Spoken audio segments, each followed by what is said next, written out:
Yeah, this is a true story about how I got started rapping, you know what I'm saying? I mean, well, not exactly, because how I got started rapping was listening to Eazy-E, Willie D, you know what I'm saying?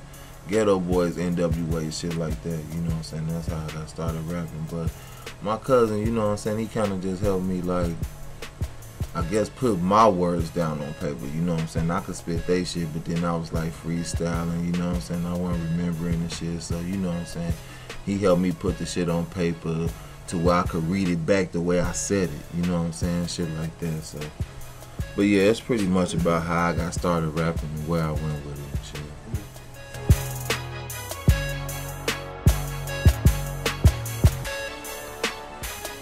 TL Records, man.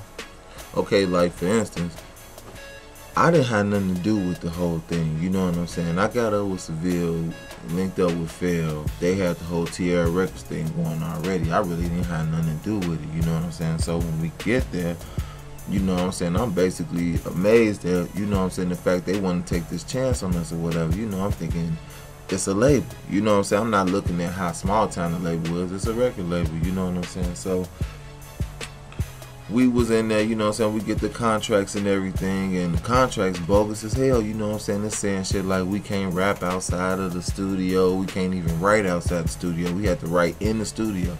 Couldn't bring no paper, nothing in there, you know what I'm saying? We had to write it when we got there. It was shit like that, you couldn't rap at parties or none shit like that. It was crazy, you know what I'm saying? So we got it right around the summertime, and when we got it, these niggas left. Phil went to Atlanta, Seville went to Michigan, you know what I'm saying? So I was just sitting there like, damn, you know what I'm saying? So I go back up there and try to holler at them. They like, where's everybody else at? You know what I'm saying? On top of where's your contract at signed? Which I didn't bring that in because I was just asking them about some of the shit that was on there. So then they was like, you know, well, we'll explain it to the group, come back as a group or whatever. So I had to break it down to them, you know, them niggas gone. So they was like, all right, well, we're going to, if you still want to do business, we'll do it. So I got in there and made a song, you know, they was talking about pushing, but then the song just, man, like I said, I had to write it in there, so it wasn't like my best creative work or nothing like that, you know. But in the end, they didn't want to take a chance on it. I really didn't feel like I should sign that contract because they was telling me some shit like, well, if you sign it in 2 years, you do some kind of evaluation and sign a different type of contract. Or I don't know, man. I didn't know what this shit was saying, so I really didn't sign it. They really weren't fucking with the song. Next thing I know, I went there, they moved. And that was that.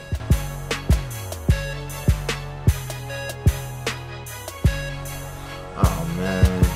It was crazy, right? Because on the way there, so it was kind of like, not to say that like I cheated or nothing, but on the way there in the car, he would play this tape of beats he had. My cousin Seville, he playing these tape of beats he had, and he like, go ahead and spit some of that shit that, you know what I'm saying, that you're gonna do at the audition. So I'm spitting shit, and he like, yeah, use that one, and yeah, use that one. Nah, don't do that one, or yeah, do that one, and that one, and that one. So then when I finally do get there, you know what I'm saying, I see Red, Roy, and shit. And so I get there, we kicking it, drinking, smoking, you know what I'm saying, blah, blah, blah. Then all of a sudden, these niggas like, all right, what's up? You know what I'm saying? So then, because I mean, I guess it was kind of straight too, because I was already kicking it, relaxed, you know what I'm saying? But then when it was time to rap, the niggas was on something different. It wasn't like, nah, you ain't JJ no more. You the nigga that's trying to be in this group, you know what I'm saying? So shit, I did it, man, you know what I'm saying? I spit that shit. A lot of that shit. A lot of shit. It wasn't just no, yeah, you Seville cousin, so you in there. It wasn't shit like that. You know what I'm saying? You know what I'm saying? We was cool, but that didn't have nothing to do with the music. But shit, I got in the group, so.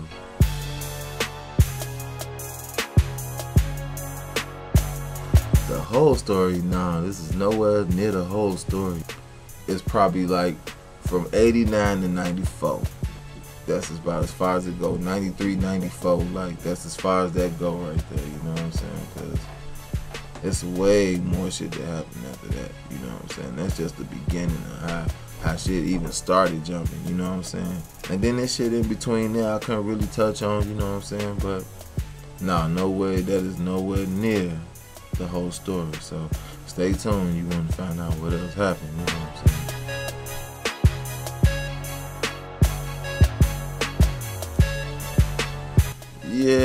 give a shout out to the Fall Click, that nigga OG Rowe, that nigga Red Dig, that nigga Seville, that nigga Felony. You know what I'm saying, man? That was like a super group to me, man.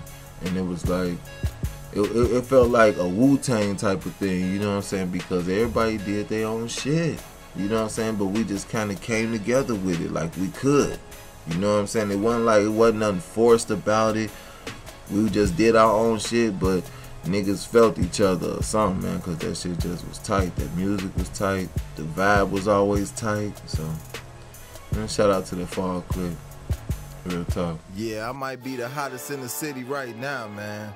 But it took a long ass time to get to that point. You know what I'm saying? I had to grow with this rap, man. Like I said, I started in 92. I ain't write my first rap till 89. You know what I'm saying? I ain't started freestyling till somewhere in between now, man. And it take a long time to perfect what you're trying to do. Man, it's a long goddamn road. Real talk.